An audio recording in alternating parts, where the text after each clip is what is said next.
पास किए गए समान नागरिकता कानून पर राष्ट्रपति ने भी मुहर लगा दी है और अब जल्द ही ये कानून उत्तराखंड में लागू हो जाएगा। राष्ट्रपति द्वारा समान नागरिकता कानून पर अपनी मुहर लगाने के बाद मुख्यमंत्री पुष्कर सिंह धामी ने राष्ट्रपति का आभार जताया है। मुख्यमंत्री पुष्कर सिंह धामी का कहना है कि प्रधानमंत्री नरेंद्र मोदी के नेतृत्व में उत्तराखंड विधानसभा 2022 चुनाव में जनता से वादा किया था, नई सरकार बनते ही समान नागरिकता कानून को बनाया जाएगा। सरकार द्वारा विधानसभा में इसे पारित किया गया था और देश की राष्ट्रपति के पास हमने कानून को अनुमोदन के लिए भेजा था। इस कानून पर राष्ट्रपति की मुहर लग चुकी है, इसके लिए हम राष्ट्रपति का आभार व्यक्त करते हैं। पुष्कर सिंह धामी का कहना है कि इस कानून के लागू होते ही महिलाओं का उत्पीड़न, बुजुर्गों और बच्चों की सुरक्षा होगी। संविधान निर्माता भीमराव अंबेडकर का यह सपना था जो उत्तराखंड से पूरा हुआ है। साथ ही केंद्र सरकार द्वारा उन सभी कार्यों को किया जा रहा है जिन कार्यों को लंबे समय से देश की जनता प्रतीक्षा कर रही थी। उसमें हमारे हाशिए पर प्रधानमंत्री आदरणीय मोदी जी के नेतृत्व में उत्तराखंड विधानसभा के 2022 के चुनाव में उत्तराखंड की देवतुल्य जनता से हमने ये वायदा किया था कि नई सरकार के गठन होते ही हम उत्तराखंड में यूसीसी लागू करेंगे। उसके लिए हम विधेयक लाएंगे और उसकी जो सारी औपचारिकताएं पूर्ण करके उत्तराखंड में लागू करने की दिशा में आगे बढ़ेंगे। विधानसभा ने उसको पारित कर दिया था और माननीय राष्ट्रपति जी के पास हमने उसके अनुमोदन के लिए भेजा था। हमको उनका अनुमोदन प्राप्त हो गया है। मैं सबसे पहले तो आदरणीय राष्ट्रपति जी का, द्रौपदी मुर्मू जी का धन्यवाद करता हूं, उनका आभार व्यक्त करता हूं कि उन्होंने हमारे विधेयक को अपनी मंजूरी दे दी है और इस विधेयक के राज्य में लागू होते ही तमाम प्रकार से जो महिलाओं का उत्पीड़न है, बुजुर्गों का सुरक्षा है, बच्चों की सुरक्षा है, जो कुरीतियाँ हैं, उन सब से निजात मिलेगा। और हमारे संविधान निर्माता डॉक्टर बाबा साहब भीमराव अंबेडकर जी की जो मूल भावना थी कि समानता का अधिकार होना चाहिए, समान नागरिक संहिता होनी चाहिए, वह भी देवभूमि उत्तराखंड में लागू होगी। हमारा राज्य जिस प्रकार से यहाँ से गंगा निकलकर पूरे देश को जल और जीवन देती है, उसी प्रकार से समान नागरिक संहिता भी उत्तराखंड से निकली है। अन्य राज्य भी इसका लाभ ले सकेंगे। मैं एक बार फिर से राष्ट्रपति जी का बहुत धन्यवाद करता हूँ। अच्छा काम है और देश को लंबे समय से इसकी ज़रूरत थी। आज हमारे प्रधानमंत्री आदरणीय मोदी जी के नेतृत्व में वो सारे काम हो रहे हैं जिसको देश में लंबे समय से जिसकी प्रतीक्षा थी, लोगों की ज़रूरतें थी, वो सब काम हो रहे हैं। चाहे धारा 370 समाप्त हो, अभी 2 दिन पहले सीए देश के अंदर लागू हुआ है, भगवान राम का मंदिर बना है। मुख्यमंत्री पुष्कर सिंह धामी बुधवार को एक दिवसीय दौरे पर गोपेश्वर पहुंचे, जहां उन्होंने गोपेश्वर बस स्टेशन से पुलिस मैदान तक विशाल रोड शो किया। सीएम धामी के रोड शो में अपार जन सैलाब उमड़ा। मुख्यमंत्री के गोपेश्वर पहुंचने पर जगह जगह भारी संख्या में उनके चाहने वालों की भीड़ देखने को मिली। लोगों ने पुष्प वर्षा करते हुए सीएम धामी का भव्य स्वागत किया।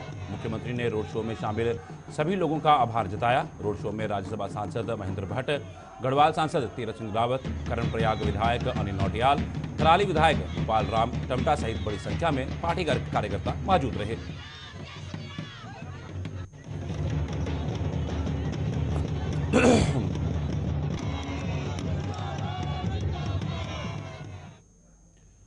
लोकसभा चुनाव आचार संहिता लगने से पहले उत्तराखंड के सीएम पुष्कर सिंह धामी ने लोकार्पण और शिलान्यास की झड़ी लगा दी है। सूबे में एक के बाद एक लोकार्पण और शिलान्यास किए जा रहे हैं। इसी कड़ी में बाजपुर में लाभार्थी सम्मान समारोह एवं जनसंवाद कार्यक्रम का आयोजन किया गया, जिसमें मुख्यमंत्री ने केंद्रीय रक्षा राज्य मंत्री अजय भट्ट की मौजूदगी में करीब 16 करोड़ 42 लाख रुपए की लागत से हुए विकास कार्यों का लोकार्पण किया।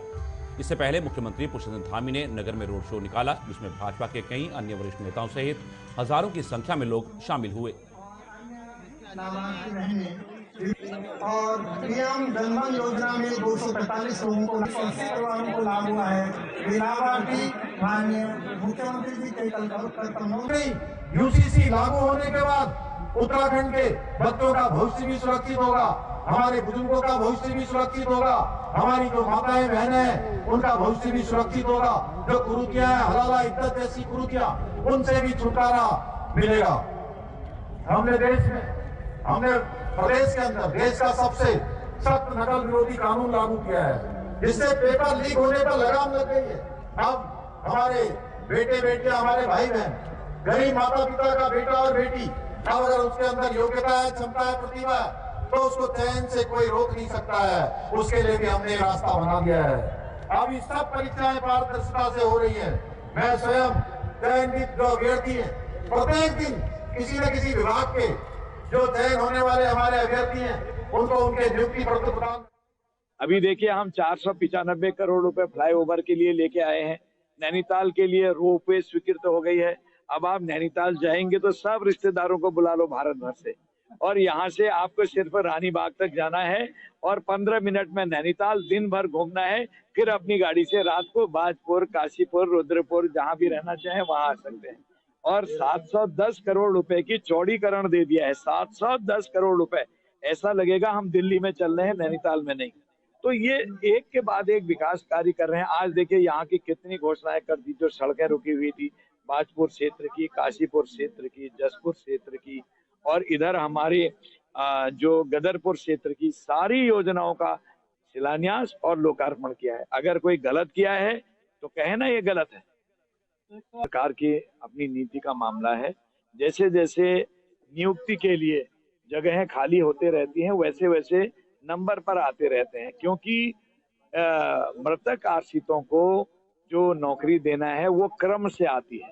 अगर 500 मृतक आश्रित हो गए हैं 10 सालों में, तो 1, 2, 3, 4 ऐसे क्रम पर आते हैं, जिसका जब क्रम आएगा सरकार उस पर चिंतित रहती है, करती भी है। खबरों का सिलसिला यूं ही चलता रहेगा। फिलहाल रुकेंगे छोटे से ब्रेक के लिए। मंत्री सौरभ बहुगुणा ने कहा कि हमारी पार्टी कार्यकर्ता आधारित पार्टी है, जबकि कांग्रेस नेता आधारित पार्टी है। उन्होंने कहा कि आज कांग्रेस की स्थिति ये है कि उनके बड़े दिग्गज नेता चुनाव लड़ने से मना कर रहे हैं। उन्होंने कहा कि कांग्रेस कार्यकर्ता विहीन हो गई है और सिर्फ नेता ही आगे आगे चल रहे हैं।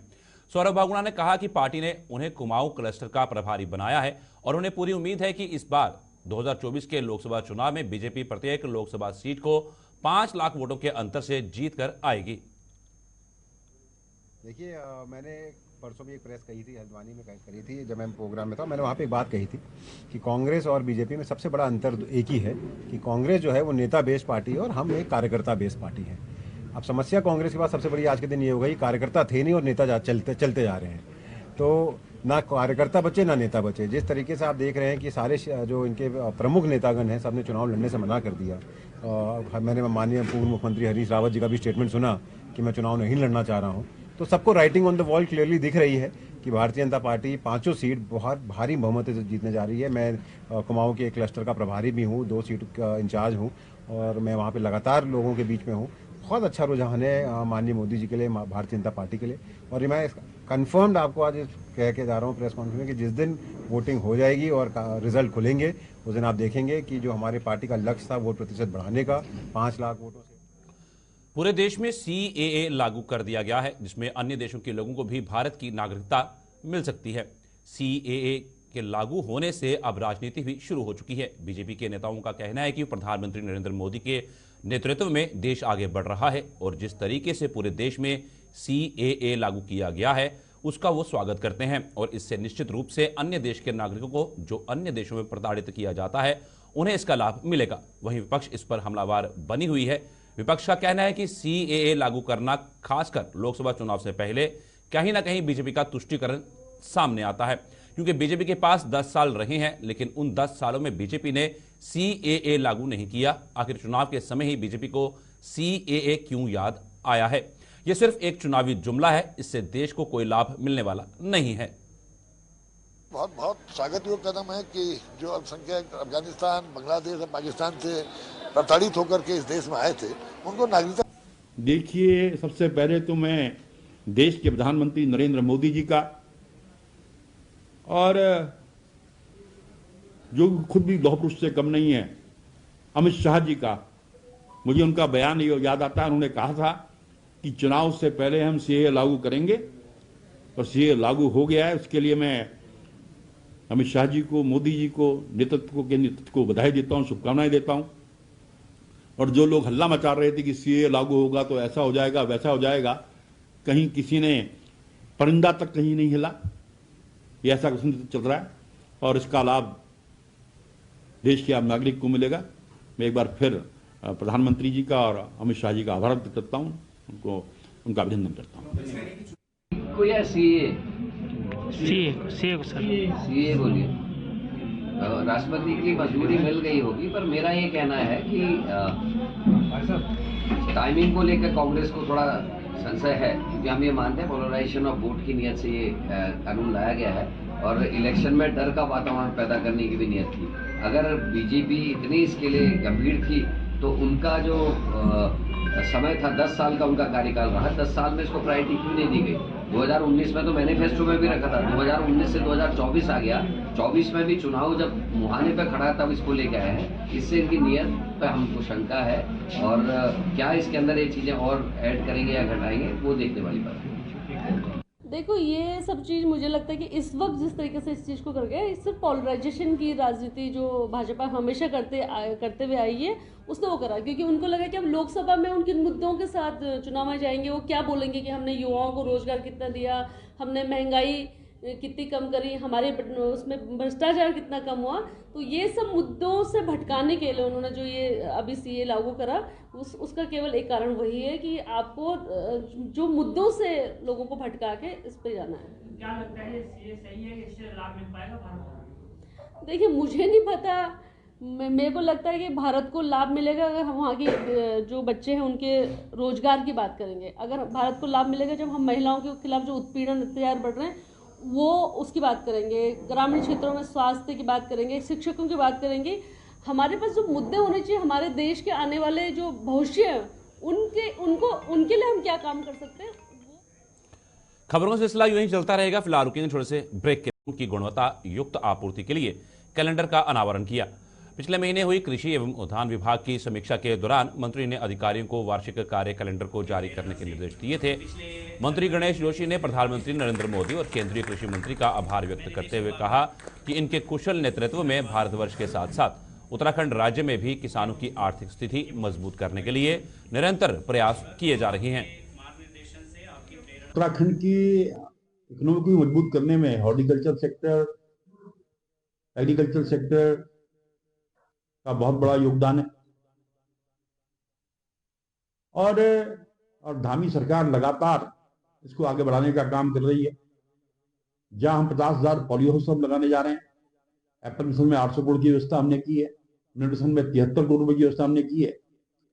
और अक्सर देखने में आता है कि बीज जो है किसान के प्राण होते हैं,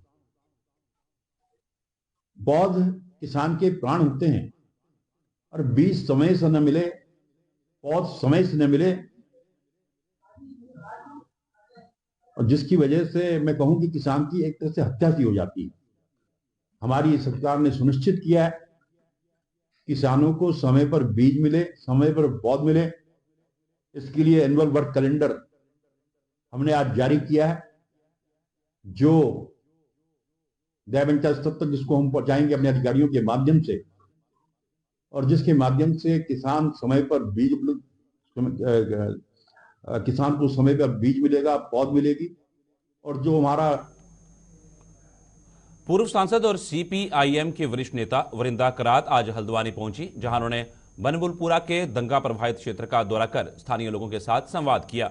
पत्रकारों से बात करते हुए वरिंदा करात ने आरोप लगाया कि प्रशासन की भूल के चलते ही इतनी बड़ी घटना हुई जो कि रोकी जा सकती थी। उन्होंने कहा कि इस घटना को सांप्रदायिक रंग देने की कोशिश की गई, जो सरासर गलत है। उन्होंने पुलिस द्वारा गिरफ्तार की गई महिलाओं को रिहा करने की मांग करते हुए दो टूक शब्दों में कहा कि पुलिस वीडियो फुटेज का संज्ञान भी नहीं ले पाई है और प्रशासन को इस मामले में निष्पक्ष जांच करनी चाहिए। लेकिन जो नीति थी इस पूरे घटना के बारे में कि एक मदरसा है, एक नमाज पढ़ने के एक स्थान है, उस जगह को बुलडोज करना जब कोर्ट के अधीन है केस, मुझे लगता है ये गलत था और ये प्रशासन की गलती थी।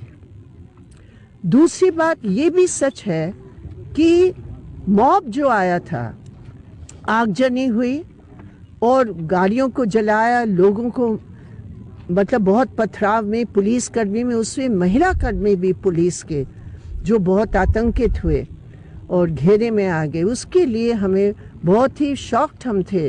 हम तो मिलना चाह रहे थे, एकजुटता उनके साथ प्रकट करने के लिए, लेकिन वो इस समय नहीं है।